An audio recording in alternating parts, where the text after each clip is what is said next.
2, 3, 4.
What was that freaking wicked lick he did? That. That one? Yeah. That's right. That's our Blues Bay Malmsteen. Yes. All right, so welcome. We are back here with RJ. Ronquillo. See, I told you guys I said it right. Gosh darn it. So anyways, thank you. I think you're my second guest ever here. I'm glad to be here. It's my first time here. Super pumped you're here. We were both coming down from NAMM because it was crazy. How was your NAMM experience? It was an experience, for sure. I loved it. I always love it. Yeah. I always have so many things that I want to see that I don't get to see, and so many people that I want to meet up with that I don't get to meet up with everyone. So yeah, I do my best. Highlight. Let's do personal highlight. Maybe something that somebody you wanted to see. Yes. Okay. So I posted this on Instagram, Okay. but I ran into an old classmate of mine from high school who is a burning jazz guitar player. No he actually way. teaches at Berkeley. Oh, nice. And his name is Tim Miller. Yeah. And I haven't seen him since I think he graduated in 91. No. So that was the last time way. and he was a burning player he was Yeah. so good back then. He played like a cross between Pat Metheny and Alan Holdsworth. Wow. And he was, 17-year-old kid. Holy moly. So, yeah, I saw him. Okay. We talk. I said, "Hey, do you remember me? I looked up to you." Right. Because he was a senior and I was a freshman. Right. And he remembered me, and he saw the stuff, my videos, and the Guitar Player magazine article and everything. No way. He didn't realize that was the kid from high school that like. And then he put it all together when you're at the show. No way. So it kind of freaked him out. What about gear highlight? Any gear highlight?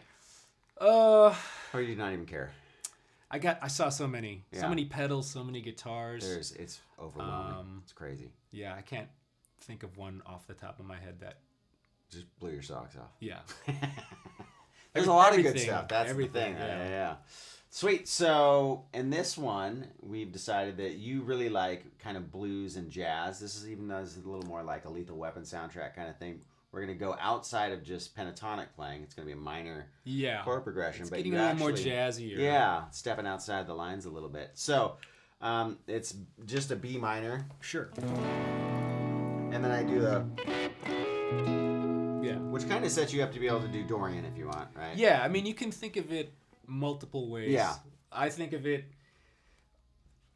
it as just a blues pentatonic thing, or I can go Dorian over the whole thing.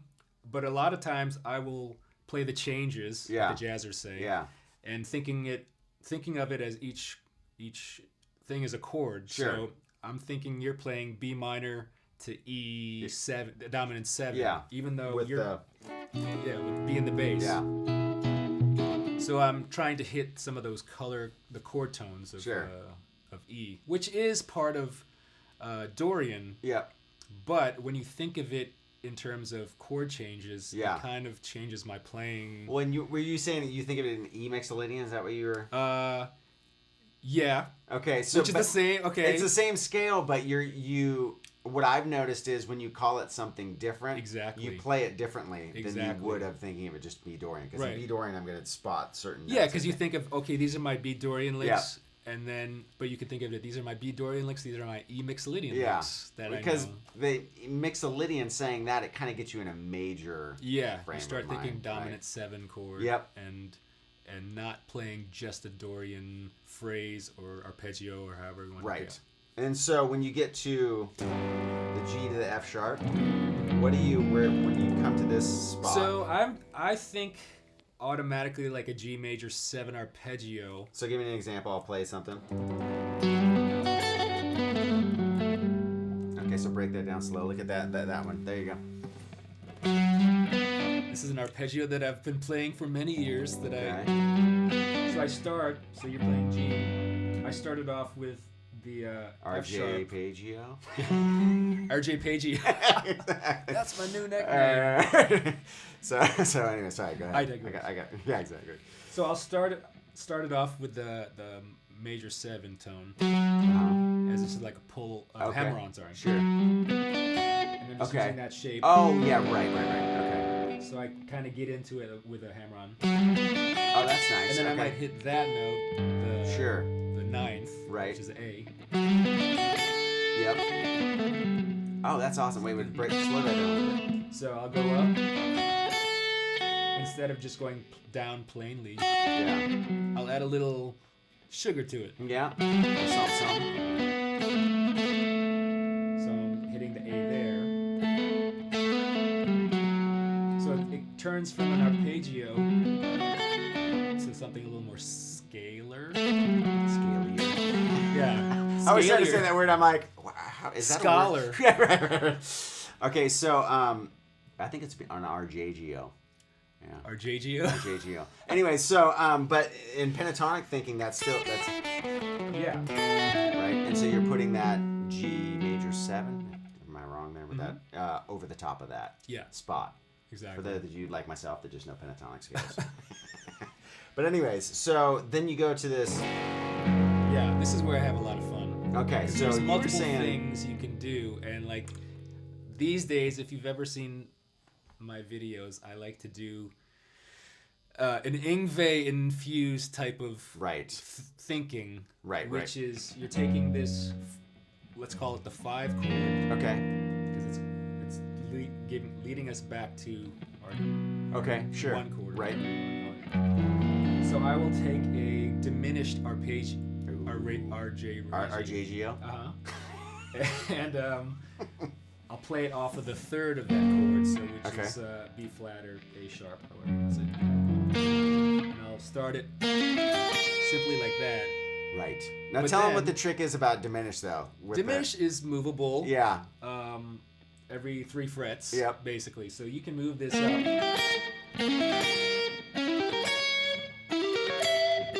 up all the way up the neck, and it works. Yeah. Or you can do it, or a very Yngwie thing to do would be like.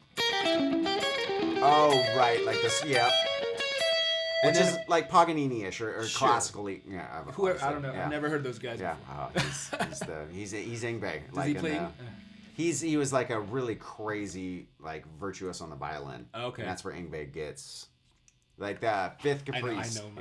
Yeah. So of course you do. What am I talking about? So anyways, that style of lick though, you don't just you do that, but you also kind of do a bluesy kind of thing. Yeah, because it's all about kind of how you resolve it back into the the 1 chord. So like I could, and the cool thing about this is wherever you end up, wherever you stop this lick, you're 1 or 2 frets away from a right note to going back into the Oh, right. Okay, so is that only over the F sharp? Or can you do it from? I don't. So that would sound weird. Okay, so let's do a lick from here to here. Okay. Ready? 2, 3, 4.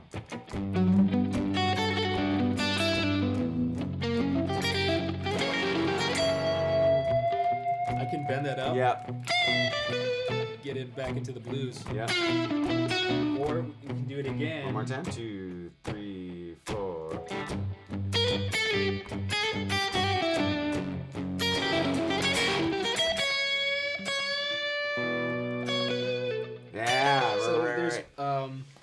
So let's do this so it's more natural. I'll go through the progression again, and then kind of do your thing, and then if you can, I know you can't. No, but do something like that's diminished, but a little bit slower, so people can kind of digest that sound. Maybe like stay in like one little area. Okay. And then let them like Absolutely. Yeah, exactly. You know. So 2, 3, 4.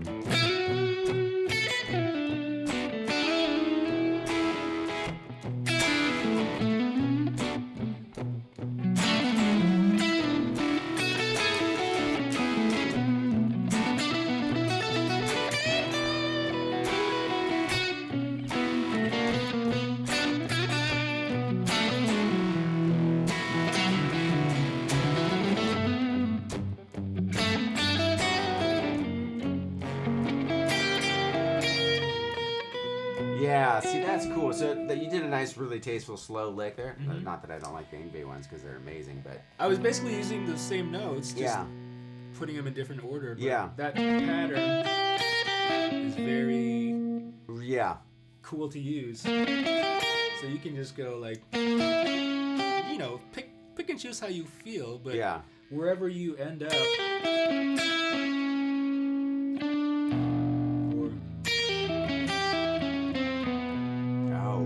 Just Let me turn you that way a little bit. So, I'm sorry. No, you're all good. Let's do it one more time. Oh, that's It resolves really nicely to back to our home. Yeah. Oh, that's sick. So it's okay. So you were doing some really awesome, tasteful playing over the B minor chord too. So what are some ideas? I'll just kind of vamp on that chord. Do you want me to talk while I'm playing? Sure. Standard pentatonic stuff.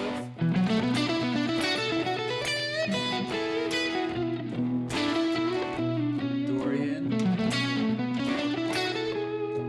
So let's go over. So if you don't know what Dorian is, you basically can be playing that, and you can go down it. Yeah. And it's basically.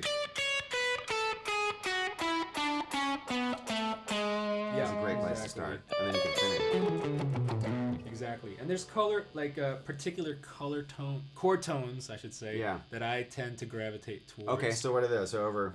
So this note, just kind of it's hitting that the E. The third of the E. Yeah, exactly. And I tend to also use the ninth second. Oh yeah. It's just got this dissonance that I really Tim like. does that a lot too. Oh yeah. It's great. Yep. That's just ninth to the.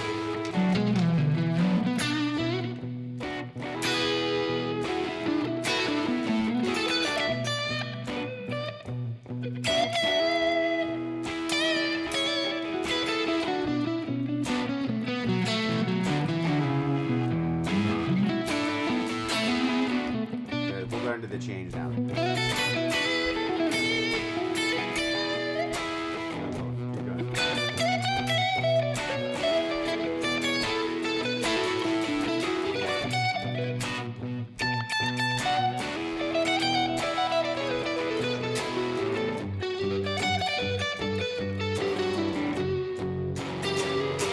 Wait, what was it? Okay, well, I'm glad you stopped. Something wrong, right?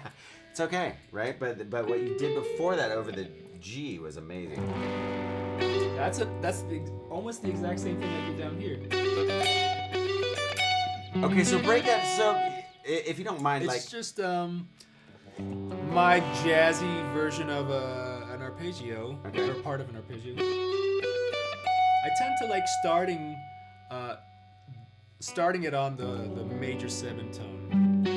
Oh, nice. Instead of just doing. Yeah. It gets me into it a little nicer for me. Yeah. And maybe it's a pattern thing that I can sweep it too. Oh, okay. So what's it really, really slow? I'm doing this. Hammer on. Mm-hmm. Kind of sweeping there. Sweep the floor. Get the dust off the fretboard. It's an Ingve thing. It is an Ingve thing. But that's something I always reach for. And then I was about to play a lick, but I was totally confused. Ambering. Oh, dude. All right. I'm trying to remember how I learned this lick. It was in college. I want to say it's some kind of jazz theory that's based off of. It's almost like a weird augmented melodic. I don't know. It's. I feel stupid saying this. I think it's like a melodic minor type of thing. Yeah. But I don't know.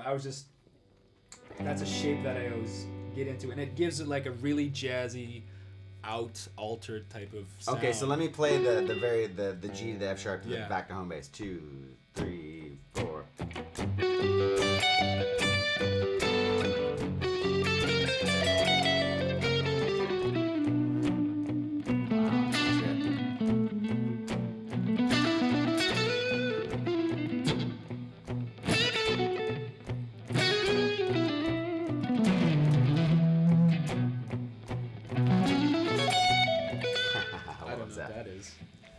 That. Oh yeah. Okay. I just love that. Please.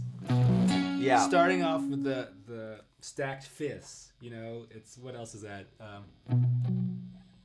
It's a Satriani song too. Oh yeah. Brickell. Yeah. Is that what it is? Yeah. So. Or what is that? Yeah. Okay. What I am. Yeah. What I am. There you go. So I just wanted to come up with a lick that started with. And I just was playing with like, okay, I'll make it kind of. You can make it minor. Okay. You can make it major actually. All so right. I'm doing. Oh, nice. So it spreads. It's like an arpeggio kind of thing that is Spreads very way out. wide. Yeah. Okay, let's do it again. 2, 3, 4.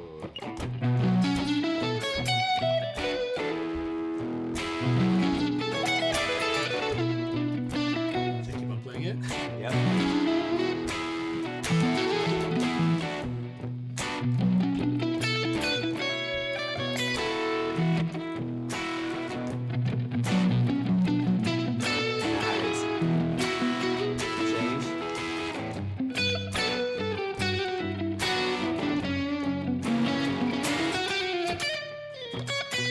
That was awesome. So that's a really jazzy move, like a chromatic move. What was the very last part you did? Yeah. Okay, break that down. That was awesome. Yeah, that's a classic jazz lick. So you're basically in position 1 kind of. Yeah, it's kind of based on B harmonic minor. Okay. I believe, with a little Something. Something. So it starts. Okay, so it's first where lick. we do it real slow. So we're hitting that note, the fifth, and it's is the lick, but I'm doing it with pull-offs. Okay. And then we're going up high to the third. Yep. So it's almost like we're surrounding this last surrounding note. all the note. Yeah, we're surrounding that last note, and we're creating tension to get to that note. So I'm like putting a little something on the bottom, a little something on top. Not yet. I'm still going below. Right. I'm closing it in. It's cool. It's a lot of tension too. It's cool. So I'm closing it in. Yeah, I mean you could do something like that. Yeah. Here, I'll go through the whole progression again. But is that like where would you hear that? Like kind of type of music, like Western swing kind of thing, or like what is the? Man, it's definitely a jazz. Almost like a gypsy jazz kind of. Yeah. You could probably hear Django playing something like. Yeah, he'll do something like. Yeah, that's so cool. So you're just literally pulling off all 4 notes and then sliding down one or whatever. Exactly. So it'd be here. Oh, that is cool, man. Oh, that's awesome. It brings you home. Yeah. Okay, so here we go. 2, 3, 4.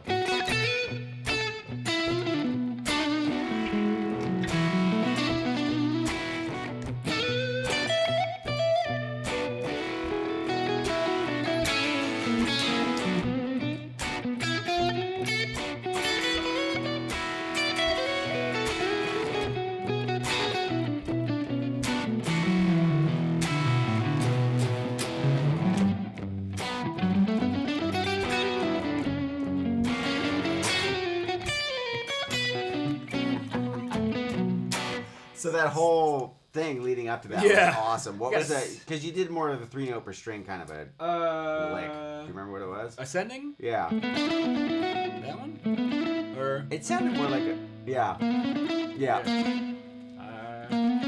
See, this is why I stop people. People give me a hard time for stopping people, but I don't know exactly what I played, but I know I probably started it. Yeah. Something there. Yep. Okay. So that's almost kind of this very similar to what you were doing at the end. Yeah, because I'm hitting that major 7 tonality for the I guess that's a harmonic minor. Okay, so let me play the that was over the G, right? I think that was over the F sharp. But the part leading into that, you did a really killer run into that. Remember that? Okay, so what are some options? There you go. That's another arpeggio. I mean, I love arpeggios. Arpeggios. That's my arpeggio. G major arpeggio. It's the same thing as here. Yeah. I'm just playing it off of here. In this position. Literally the exact same thing. Yeah, just the next set. But you get in and out of that really well. Like you slide in and out. Yeah. You have to know where you are. RJ. And when you're about to change, and then you got to switch your thinking. Like, okay, I gotta. Yeah. Wherever I am, I gotta play. Right. The next chord. Sure. So. Right. As soon as I'm done with this arpeggio, wherever I am, I try to find it's like musical chairs. It's like find the nearest spot to park. Duck, goose in it. Yeah. So that's what's fun about it. Because like sometimes I won't even think that far ahead. Yep. And I'll just be like, okay, just let it go, and wherever I land, that's where it's gonna be. And right. Sometimes it works. Sometimes but that's a great way to put it, because so many people are afraid to make a mistake or whatever. You gotta take chances. You have to, right? Yeah. I mean, well, even Eric Johnson, like live, he's always stepping out, and you think this world-class player, and it's like he's far from perfect when he plays live, but you can tell when he's done that so many times. When he's on, it's like a ridiculous level that you would never get to unless you tried doing that stuff. And that's one of the aspects of jazz, I guess, that I really love, is because it's you don't know what to expect. Yeah. That's one of the things about improvising that I love, is you kind of go as your mind is, train of thought type of stuff. Yeah. And just download, stream of consciousness. Exactly. Going. Exactly. You're in the spirit? Is that what you're telling me? Huh? You're in the spirit. Oh, heck yeah. Okay, so one more pass. Let's try this, and then we'll finish it out. 2, 3, 4.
Bless your heart and all your England awesome licks. I'm sorry. I was at NAMM. What do you expect? Never apologize here, because those licks are always welcome. It was the influence of NAMM that I'm just playing those types of licks. Okay, so amazing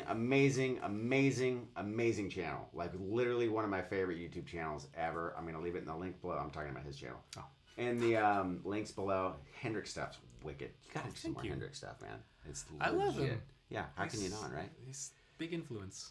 So you got your Jimmy Malmsteen is kind of where we're at. I mean, you could expand it to like. Who would be the middle name of your like one of your jazz guys? It could be Jimmy Blank Malmsteen, and just kind of sum you up. Who would be the middle?